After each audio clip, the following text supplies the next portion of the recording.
ഒരു ഉമ്മയുടെ ഉപ്പയുടെ കൺസേൺ ഇല്ലാതെ മറ്റൊരു റിലേഷൻഷിപ്പിലോ ഒരു ബന്ധത്തിലോ ഒന്നും എൻ്റെ പൊന്നു മക്കൾ ഇറങ്ങിപ്പോകരുത്. ഈ ചെറിയ പെൺകുട്ടികളോട് 20 വയസ്സ് താഴെയുള്ള പെൺകുട്ടികളുടെ ഉപദേശം തരാൻ പോവാണ്, ശ്രദ്ധിച്ച് കേൾക്കണേ. ഇപ്പൊ കേരളത്തിൽ ഏറ്റവും കൂടുതൽ ദുരന്തം സംഭവിക്കുന്നുണ്ട്. എന്താ ദുരന്തം എന്നറിയാമോ? 16 വയസ്സിൽ പെൺകുട്ടി സ്നേഹിച്ചു അയൽപക്കത്തുള്ള കുട്ടിയെ. 14 വയസ്സിൽ 10ാം ക്ലാസ്സിൽ പഠിക്കുന്ന സമയത്ത് ഒരുത്തരെ സ്നേഹിച്ചു. സ്നേഹം ഭയങ്കര ഗാഢമായിരുന്നു. 10ാം ക്ലാസ് ഒക്കെ കഴിഞ്ഞ് 11 എത്തി, 12 എത്തി, കോളേജിലെത്തി. അപ്പൊ നോക്കുമ്പോ കോളേജിൽ എത്തിയപ്പോ ഉണ്ട് നമ്മൾ പ്രേമിച്ച അവൻ കോളേജിൽ എത്തിയിട്ടില്ല, അവൻ +2 കൊണ്ട് പഠിത്തം നിർത്തി. നമ്മൾ അങ്ങനെ ഡിഗ്രി പഠിക്കുന്ന സമയത്ത് നല്ല മാർക്കൊക്കെ ഉണ്ട്, നല്ല വീടിന്റെ അവസ്ഥയൊക്കെ നല്ലതാണ്, നമ്മുടെ നാട്ടിലുള്ളവരാണ്. അങ്ങനെ ഇരിക്കുന്ന സമയത്താണ് പത്രത്തിലൊരു വാർത്ത ഇങ്ങോട്ട് വന്നു. വാർത്ത എന്താ? നമ്മൾ സ്നേഹിക്കുന്ന പ്രാണനാഥൻ, നമ്മൾ സ്നേഹിക്കണവനെ എക്സൈസ് അറസ്റ്റ് ചെയ്തു. എന്താ അറസ്റ്റ് ചെയ്ത്? 5 ഗ്രാം കഞ്ചാവുമായിട്ട് കൂട്ടുപ്രതികളുമായിട്ട് കോഴിക്കോട് കസബ പോലീസ് ടുട്ടുവിനെയും സംഘത്തിനെയും MDMA കൈവശം വെച്ചതിന് അറസ്റ്റ് ചെയ്തിരിക്കണു. ആരാ ടുട്ടു? ആരാ? 14 വയസ്സോട് നമ്മൾ സ്നേഹിച്ചവൻ. അപ്പൊ നമ്മളെ ഹൃദയമായിട്ട് തകർന്നുപോയി. അപ്പൊ നമുക്ക് ചില തിരിച്ചറിവുകൾ വന്നു. വീണ്ടും ജാമ്യത്തിൽ പുറത്തിറങ്ങി നമ്മൾ കുറെ ന്യായങ്ങളൊക്കെ പറഞ്ഞു. അങ്ങനൊന്നുമില്ല, ഇങ്ങനൊന്നുമില്ല, ഞാനില്ലായിരുന്നു, ഓനായിരുന്നു, ഞാൻ പെട്ടിട്ടില്ല, മുന്നേ മുത്തേ പൊന്നെ ചക്കര എന്നൊക്കെ പറഞ്ഞു നമ്മൾ വിശ്വസിച്ചു. വീണ്ടും പ്രണയം അങ്ങനെ തുടർന്നു പോയി. അങ്ങനെ ഒരു 2 വർഷം കഴിഞ്ഞപ്പോൾ വീണ്ടും ഒരു അടിക്കേസിനകത്ത് പെട്ടിട്ട് വീണ്ടും നമ്മുടെ ടുട്ടുവിനെ പോലീസ് അറസ്റ്റ് ചെയ്തു. വീണ്ടും അറസ്റ്റ് ചെയ്തു. അപ്പൊ പിന്നെന്താ സംഭവിച്ചെന്താ? അങ്ങനെ പെൺകുട്ടിക്കൊരു തിരിച്ചറിവ് വന്നു, ഇത് ശരിയാകൂല. അവൾക്കൊരു ബോധ്യം വന്നു. ആ ബോധ്യം വന്നിട്ട് അവൾ തിരിഞ്ഞ് നടക്കാൻ തുടങ്ങി.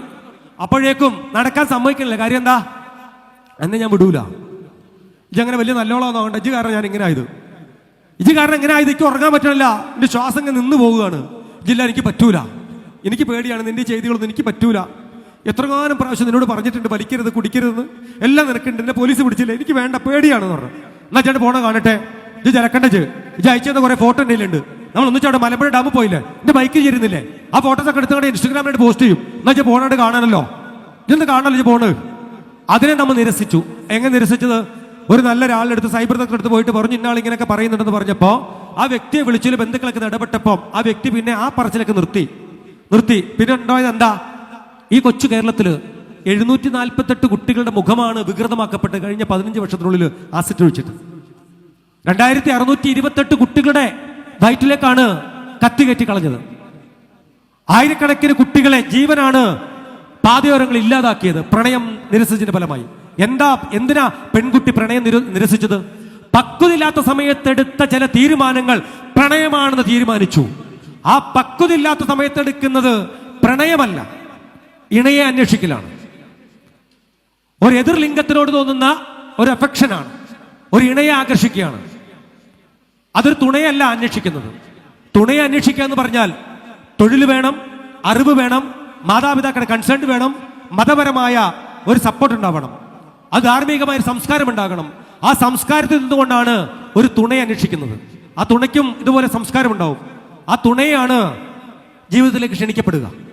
അതാണ് വിജയിക്കുന്ന കുടുംബ ബന്ധമായി വരുന്നത്. പക്ഷേ ബഹുഭൂരിപക്ഷം വരുന്ന കുഞ്ഞുങ്ങൾക്കും ഇണയാണ് അവർ അന്വേഷിക്കുന്നത്. പഠന സമയത്ത് പഠനത്തെ മാറ്റിവെച്ച് ഇണയെ അന്വേഷിക്കുമ്പോൾ ആ ഇണയുടെ മഹത്വത്തെ മാത്രം എപ്പോഴും ഈ പറയുന്ന സാധനത്തിലൂടെ പ്രൊജക്റ്റ് ചെയ്യും. അവന്റെ സൗന്ദര്യവും യാത്രയും ടൂറും അവന്റെ പാട്ടുകളും ചിരികളും വസ്ത്രങ്ങളും അവന്റെ സ്വപ്നങ്ങളും നമുക്ക് അയച്ചു തരുമ്പോൾ ഈ സ്വപ്നങ്ങളകത്ത് പെട്ടുപോകും. അതിനകത്ത് പെട്ടുപോകുമ്പോൾ നമ്മുടെ ഹൃദയം അതിനകത്ത് ഉടക്കി കിടക്കും. നിങ്ങളെ ആരെങ്കിലും കരയിച്ച ആരാന്ന് ചോദിച്ചാൽ നിങ്ങൾക്ക് പറയാൻ പറ്റുന്നത് എന്താ? എന്നെ കരയിച്ച ഒരു ഇലക്ട്രോണിക് സംവിധാനം ഏതാന്ന് ചോദിച്ചാൽ ഇതേ ഉള്ളൂ. നിങ്ങളെ വേദനിപ്പിച്ച ഇലക്ട്രോണിക് സംവിധാനം ഏതാ? അത് ഇതേ ഉള്ളൂ. നിങ്ങൾ ഉറക്കം കെടുത്തിയ ഇലക്ട്രോണിക് സംവിധാനം ഏതാ? അത് ഇതേ ഉള്ളൂ. നിങ്ങളെ വീട് വിട്ടിറങ്ങാൻ പ്രേരിപ്പിച്ചത് ഇലക്ട്രോണിക് സംവിധാനം ഏതാ? അത് ഇതേ ഉള്ളൂ. നിങ്ങളെ ഒരു കയറിന് തുമ്പത്ത് ഇങ്ങനെ കെട്ടിത്തൂക്കിയിടാൻ പ്രാപ്തനാക്കിയതിന് പിന്നിൽ ഒരു ഇലക്ട്രോണിക് സംവിധാനം ഉണ്ടെങ്കിൽ ഏതാ? അത് ഇതേ ഉള്ളൂ. അവസാനം ഈ പറയുന്ന പ്രബുദ്ധ കേരളത്തിനകത്തെ കുടുംബ കോടതി വരാന്തകളിൽ 99% കുടുംബ ബന്ധങ്ങളുടെ ബന്ധത്തിനെയും തകർത്ത് തരിപ്പണമാക്കിയതിന് പിന്നിൽ ഒരു ഇലക്ട്രോണിക് സംവിധാനത്തിൽ പങ്കുണ്ടെന്ന് ചോദിച്ചാൽ ഏതാ? അത് ഇതേ ഉള്ളൂ. അപ്പൊ അതുകൊണ്ട് ഇതൊന്നും സുരക്ഷിതമല്ല, ഒന്നും മായ്ക്കാൻ പറ്റില്ല, ഒന്നും ഡിലേറ്റ് ചെയ്യാൻ പറ്റില്ല, ഒന്നും ക്ലിയർ ചെയ്യാൻ പറ്റില്ല.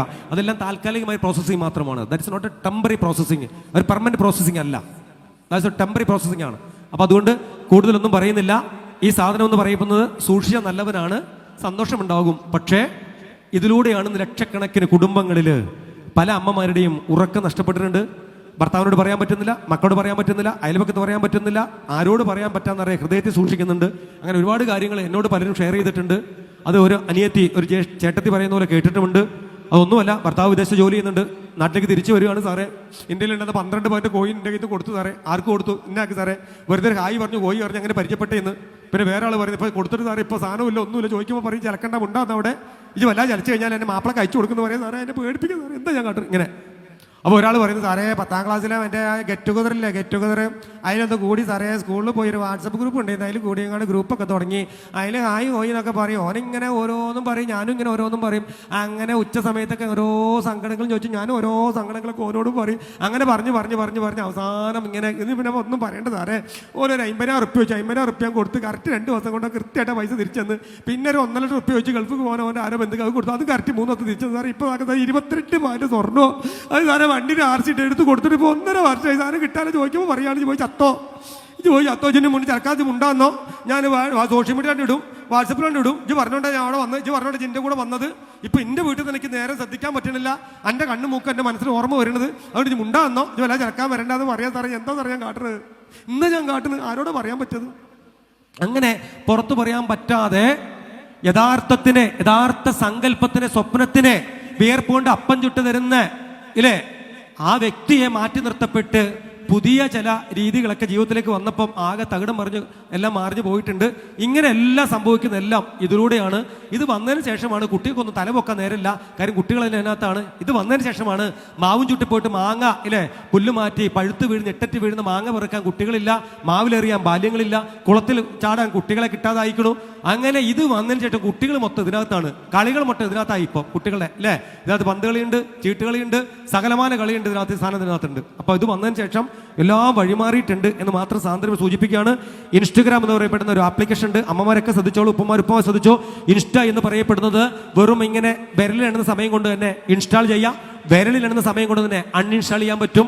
അടുക്കളയിൽ നിന്ന് മോൾ എവിടെ പോയി എന്ന് നോക്കാൻ വേണ്ടിയിട്ട് കയ്യൊക്കെ തട്ടത്ത് തുടച്ചിട്ട് വീട്ടിലേക്ക് കയറിയ സമയത്തിന് മോള് ഇങ്ങനെ നിഴല് കാണുമ്പോൾ 3 കുത്തുകൊണ്ട് അതിനെ അൺഇൻസ്റ്റാൾ ചെയ്തിട്ടുണ്ടാവും. ഫോൺ നിങ്ങളെ കൈ തരും, നിങ്ങൾക്ക് ഒന്നും കണ്ടുപിടിക്കാൻ പറ്റൂല. വീണ്ടും ഫോൺ വാങ്ങും, പഠിക്കണോലിരിക്കും, പമ്മി ഇരിക്കും, പിന്നെ ടുക്കുട്ടുക്കുട്ട് പറഞ്ഞിട്ട് ഇൻസ്റ്റാൾ ചെയ്യും. അപ്പോൾ ശ്രദ്ധിച്ചോളുക, ഇതൊരു മഹാദുരന്തമാണ്. ഈ ദുരന്തം എന്താണെന്ന് തിരിച്ചറിയണമെങ്കിൽ കുറച്ചൊക്കെ നമ്മൾ കഞ്ഞിയും കറി കൂട്ടുണ്ടാക്കിയാൽ പോരാ, നമ്മൾ കുറച്ച് പരിജ്ഞാനം നേടണം. എങ്ങനെ നേടണം?